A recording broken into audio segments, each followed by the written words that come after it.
Martin? Thank you very much. It was 2014 that the General Assembly of the United Nations designated the 15th July of each year as the World Youth Skills Day. Rightly, they did so. Dear Bobby Loveras, dear Tim Miller, dear speakers from the international organizations and Philippine administration, from academia and businesses, dear friends, ladies and gentlemen, it is great to be with you today.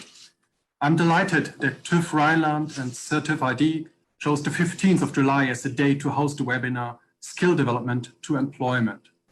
I'm grateful that the German Philippine Chamber of Commerce and Industry has the privilege to be a supporting organization for today's event. When it comes to skills development for young men and women, there is good news and there is bad news. The bad news is, according to the United Nations, there are about 270 million young people worldwide that are classified as NEET. This abbreviation stands for Not in Employment, Education and Training. Not that this number is already shocking. We even see an upward trend in number and in percentage. For 2020, the forecast expected an increase to more than 22%. And this was before COVID-19. If the global economy output shrinks by 10% as a result of the pandemic, we can imagine the lasting impact on employment. Let us focus on the good news. In contrast to COVID-19 and its virus, for which we still search for medicine, we do know the antidote against people's unemployment and missing skills. Education, training and education. As a German organization for businesses, we are deeply committed to a network of German bilateral chambers around the world. TVET is so much part of our network's DNA that we joke about ourselves, saying that of the 140 chambers, probably 160 chambers are involved in TVET programs in their respective and honorable host countries. GPCCI has strongly been involved in the K-12 implementation, has ensured the quality of the exams for a program in mechatronic financed by a car producer, Porsche, and has supported a German-Philippine startup to develop curriculums and to set up exams for cleaning personnel. Quite different professions.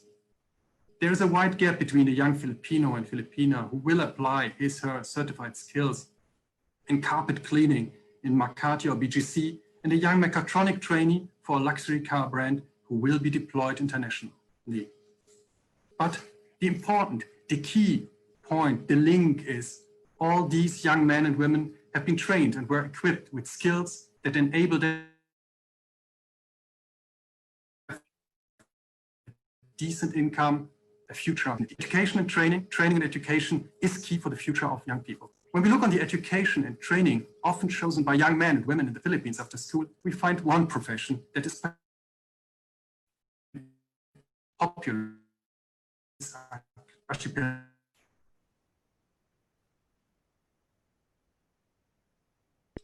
Thousands of young Filipinos say country with already about 1/4 of the seamen and women globally. These young men and women undergo a firm education and training, develop skills and get equipped with know-how to tackle successfully the challenging work and hardship of being far away from their beloved ones for long times.